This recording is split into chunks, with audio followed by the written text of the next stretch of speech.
now? All right, we're gonna be in chapter 27 in the book of Acts tonight. We're gonna, next week we'll finish up with that I like this chapter. and go into something else, probably go back into Romans or Corinthians. I hadn't decided yet, Right. but we'll go into one of them. Right. Stand up, if you will, and repeat after me.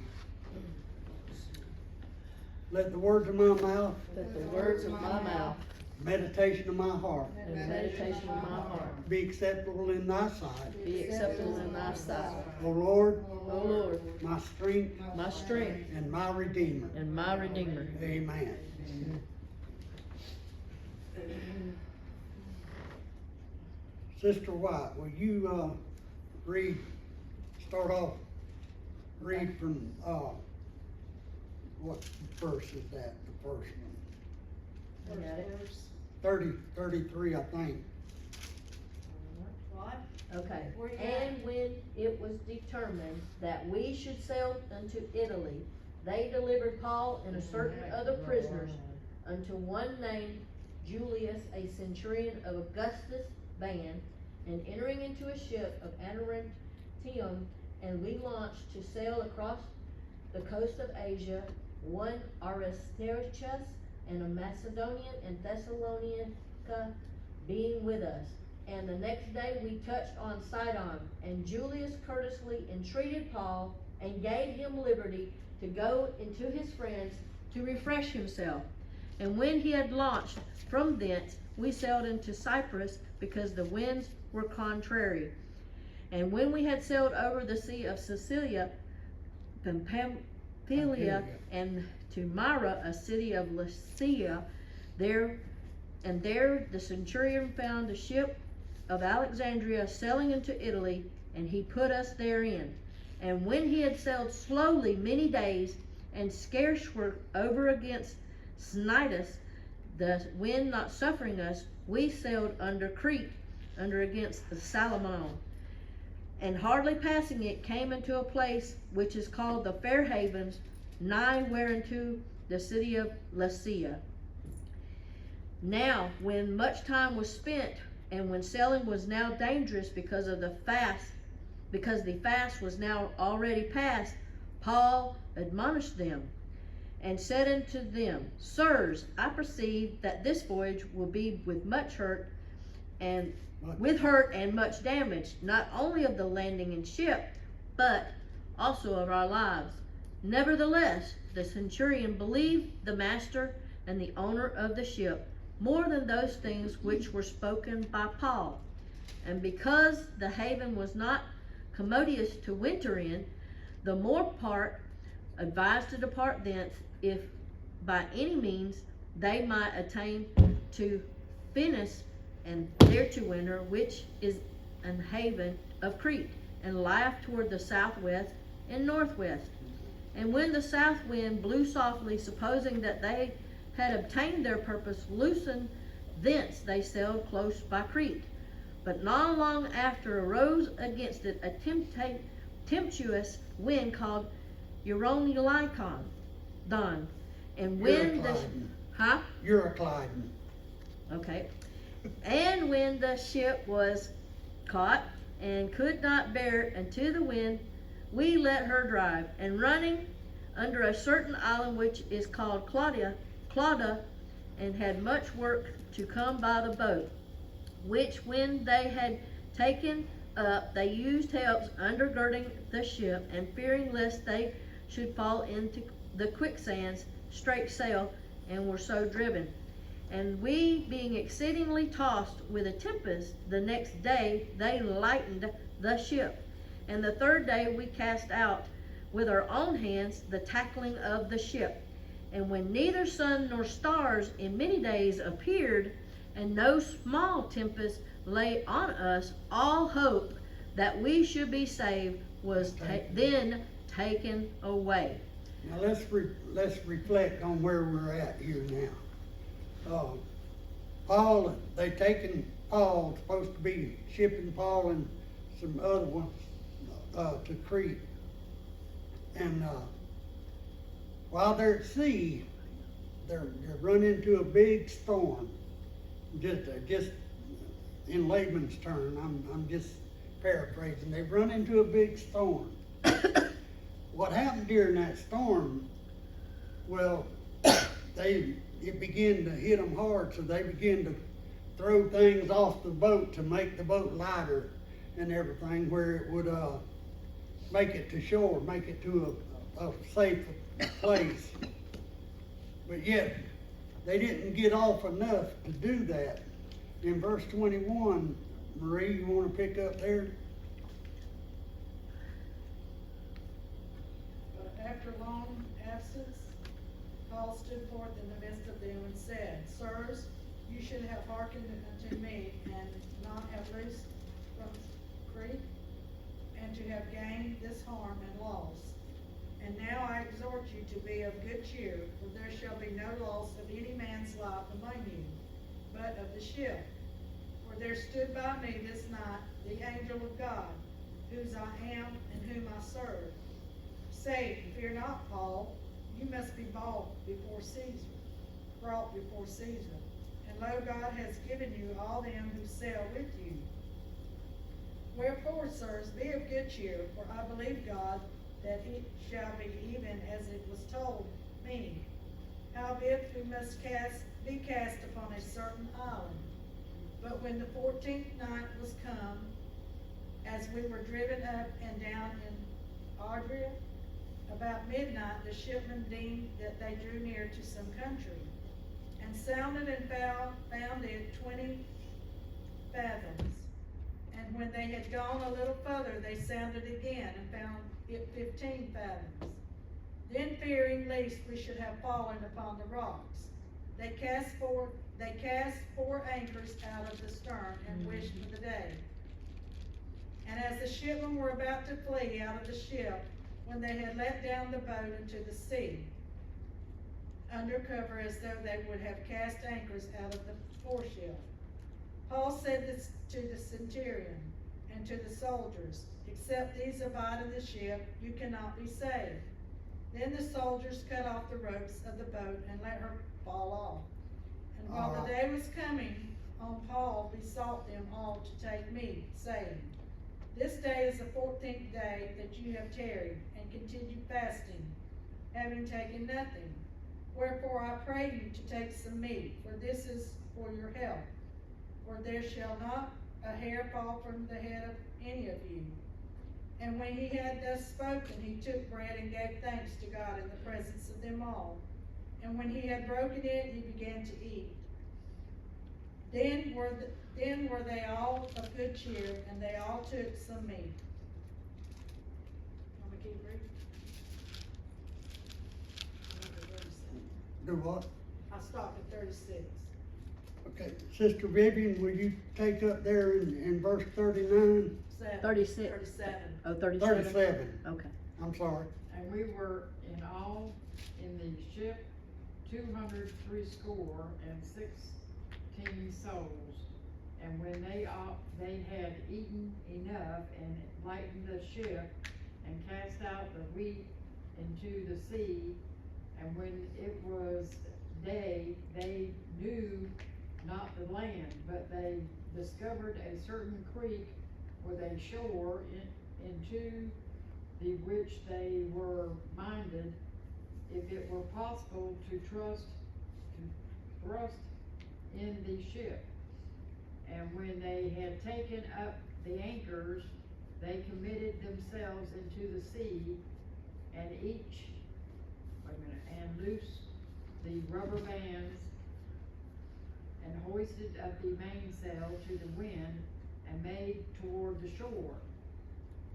And falling into a place where two seas met, they ran the ship aground, and the forepart stuck fast, and remained unmovable, but the hinder part was broken with the violence of the waves, and the soldiers counsel was to kill the prisoners, lest any of them should swim out and escape. But the centurion, willing to save Paul, kept them from their purpose, and commanded that they which could swim should cast themselves into the sea and get to land. And the rest, some on board, some on broken pieces of the ship. And so it came to pass that they escaped all and safe to land. All right, let's reflect back on that. Here they are, out in the middle of nowheres, headed to try to find land where they could get off. I believe that Paul called a fast, and they fasted for 40 days. And Paul knew that they were in trouble, but he also knew that the angel of God had done and told him that nobody was going to get hurt if they stayed on the ship. But they had some that wanted to jump off. You know, they wanted to get off that ship. And Paul told them, said, unless you stay on the ship, said, you're going to die.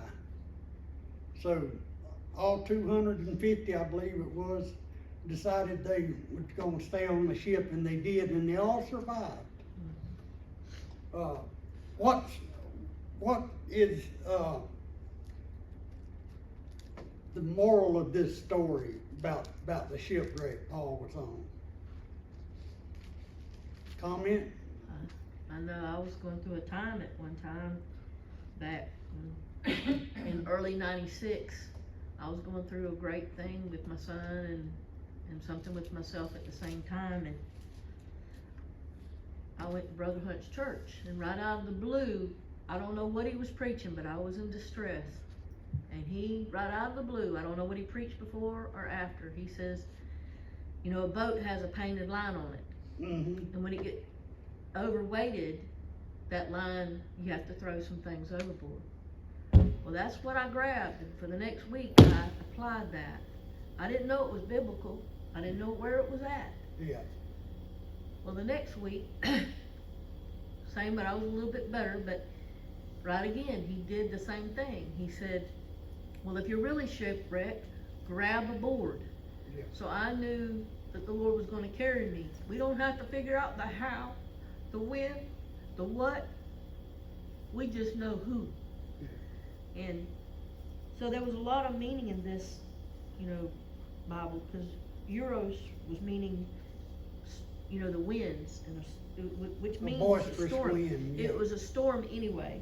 And the Cludo part, or the Platon, was billows and surge. Right. They were blinded by that storm so bad that they can't see. Well, that's what the enemy tries to do. He tries to blind us with what's going on. We can't see. We can't feel.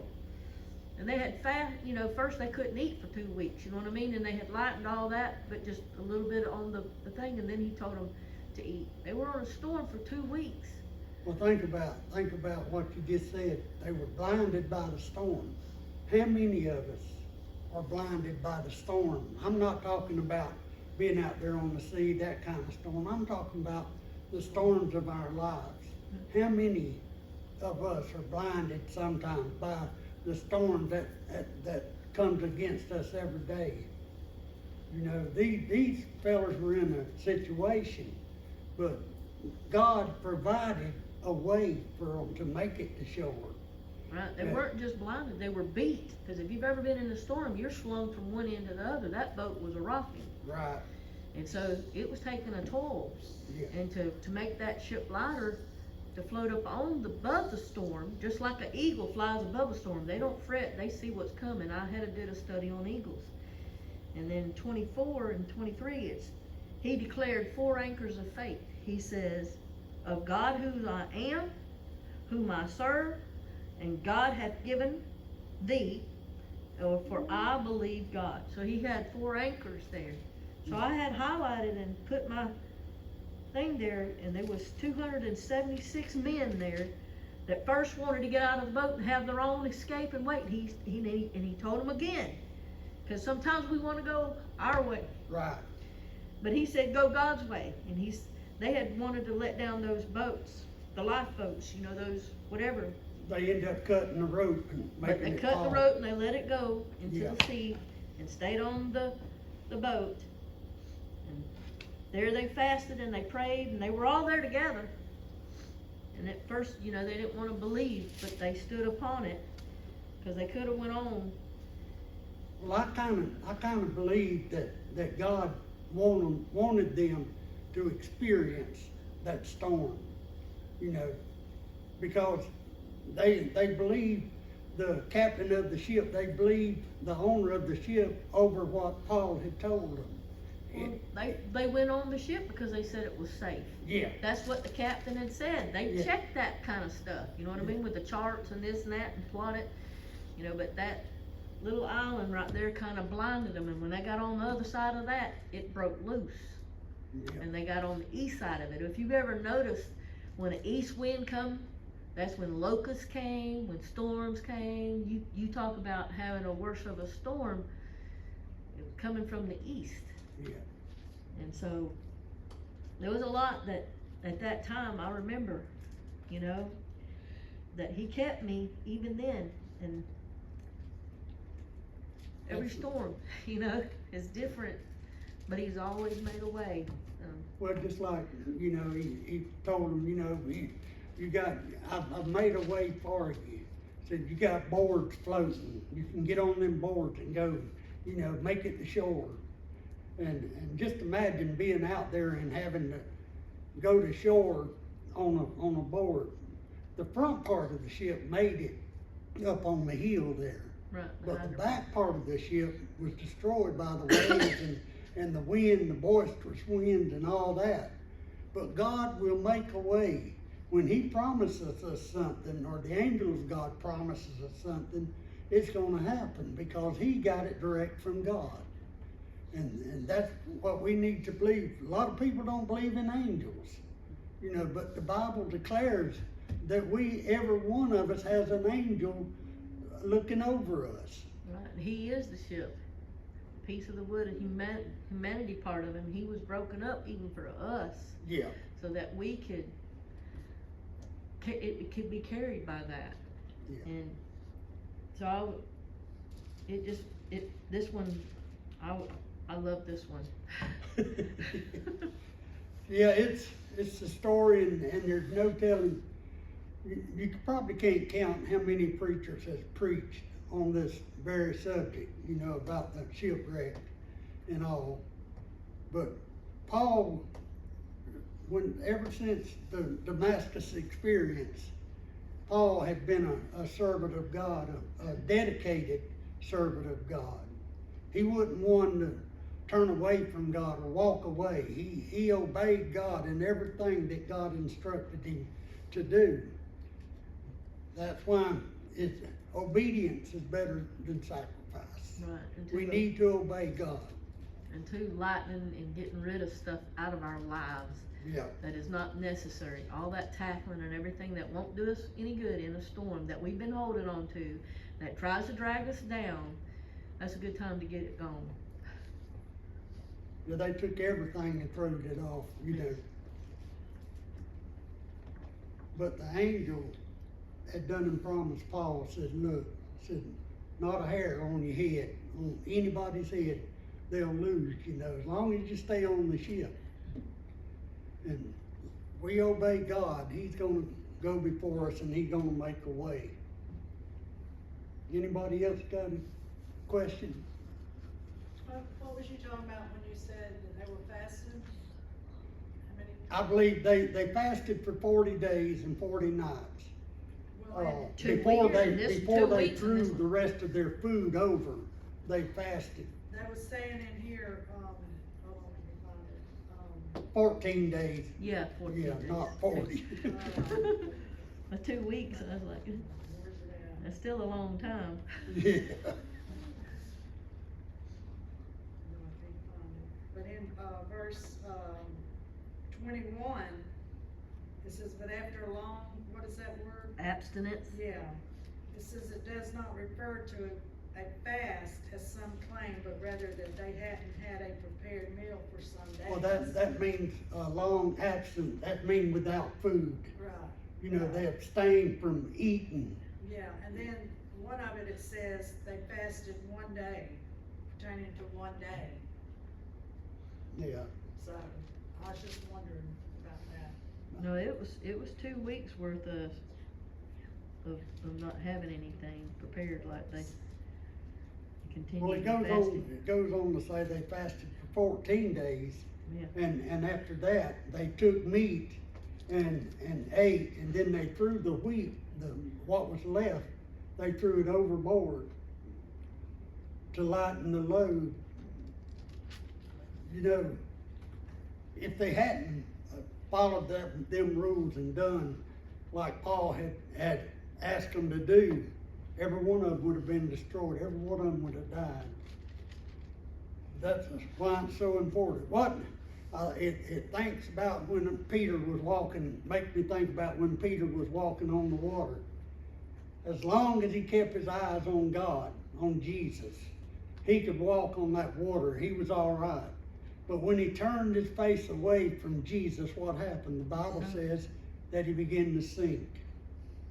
And he cried out for help. Sometimes we can wait too late to cry out for help. Right, verse 33 kind of lets you know it was 14 days. It says, and while the day was coming on, Paul besought them all to take meat, saying, this day is the 14th day that ye have tarried, and continued fasting, having taken nothing. Okay, I didn't see that. I can't hear y'all. I said verse 33 is the key, that it was Telling 2 about weeks. 14 days that they fasted. Yeah. Yes, But it was 33 saying, it was just explaining some of the others that it could have been one day, you know, that, then, and then the 14 days, and, you know. Yeah. Well, the thing is, they fasted and they sought God's face, you know. Even though they had confidence in their captain and the owner of the ship, it got down to where their confidence was growing weak. They didn't have the confidence that they had, but they depended on what Paul was trying to tell them, trying to warn them about. And did warn them about, you know, that as long as they stayed on that boat, they was gonna be all right. And two, it let know that there was varying degrees of strength on that boat, because it said in verse 43, but the centurion, willing to save Paul, kept them from their purpose, and commanded they which could swim to cast themselves first into the sea and get to land, the rest on boards, and some on broken pieces of Right. the ship. And it came to pass, they escaped all safe to land. So there may be some going through the same storm, but some are stronger than others for some reason. Some are weaker. That's just like the ones going through the wilderness. There were some that had to be carried. There were some that walked, and there were some that just, had to be, just Some that totally didn't attended. make it. Right, you know. and then there was times in the Bible they said, well, they only went halfway, and he says, well, they're gonna get their part too, because David's men says they didn't go all the way. Well, no, they carried their part to that part, and so that made me feel better that, even if we may not go out just victorious or whatever, as far as thinking we got it with a landslide, and not really saying it that way, but just some's gonna be weaker than others, but they're Yeah. gonna cross that line because they obeyed and followed his word, even though they may be weaker in strength or whatever. God is able to keep them, in other words. What does the Bible say? He is a lamp to my feet. And a light into my path. Right. He'll lead us and he'll guide us through that dark path, that place that we don't want to be sometimes. But as long as he's with us, we're gonna go through, and we're gonna conquer that fear that we have. The next part, the last part Mm-hmm. of the book of Acts, I like it too. I do too. You don't get over one thing, you get hit by another. Huh? I'm Sometimes you get through one thing and you get hit with another. Get right into another situation. But that's life. You know, when you go through one thing, you're gonna step right into something else if you ain't careful. Well, it kind of says that in the Bible with the birthing pains. They can come closer and closer. What is childbirth? Those pains get closer and closer. Yeah. But as long as we got God on our side and follow His commandment, and follow His word that we have in front of us, we're gonna make it. We may not be able to get out of the boat like Peter did, you know. But Peter took a chance. He got out of the boat, but God helped him back in. That's right. He was with him when he got in. They both got in there together. Yeah. But wherever he is where we want to be. He went where he was in the storm. Yep. And like I said, we all go through storms. It may not be a shipwreck or nothing like that, but we all have storms in our life. A lot of them are very, very hard storms. Things most things that we can't do, you know, on our own. We have to depend on God. And we do. We depend on Him every day. You know, because He's the one that we gained our salvation through. And He's the one that's going to help us through our trials and tribulations if we call on Him. But if we don't cry out to Him, what happens? We face the storm on our own.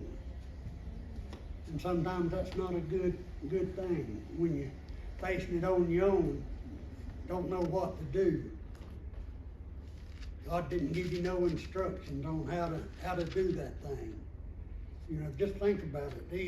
He gave Paul instructions on how to survive, and He'll give us instructions on how we need to survive. You know, we need to put our faith and our trust in Him. You know, like I said this morning, First Peter chapter 5, verse 6, it tells us that we should humble ourselves under the mighty hand of God. And He'll give us what we need as long as we humble ourselves. You say, well, I don't know how to be humble. All you got to do is let God know you love Him. Let people know that you interact with, that you love them, and you love your neighbors, and love thy neighbor as thyself. And sometimes that's hard to do, but I'm working on that right now. It says in Jeremiah 33:3, call to me, and I will answer thee, and show thee great and mighty things which thou knowest not. You what, Sister White? In Jeremiah 33:3, call unto me, and I will answer thee, and show thee great and mighty things which thou knowest not. That thou knowest not, yep. But see, Jeremiah started out, he didn't want to even be a prophet. You know, God called him and told him, said, I'll put the words in your mouth. Mm-hmm. And when he prophesied, people turned against him because they didn't think that he knew what he was talking about. But his prophecies began to come through, you know, just like somebody prophesied over us or something like that. It may not be right then, it may not come true right then, but yet if it's of God, it'll come through. And that's what I look for. I depend on God for my strength, for my help, for everything. And that's the reason that I am where I am today, you know. I may not be in the best of health. Well, I'm in good health. It's just my legs that ain't in good health with me. But I thank God every day, you know, when I wake up. Lord, don't let me be sore all day. Yeah. You know, just part of the day. Right. But anybody else got any questions? Anything? I want these kids to come up here. We're going to pray for them. School starts in the morning, so we gonna pray over them, that God will just watch over them through this school year, and through their, all year.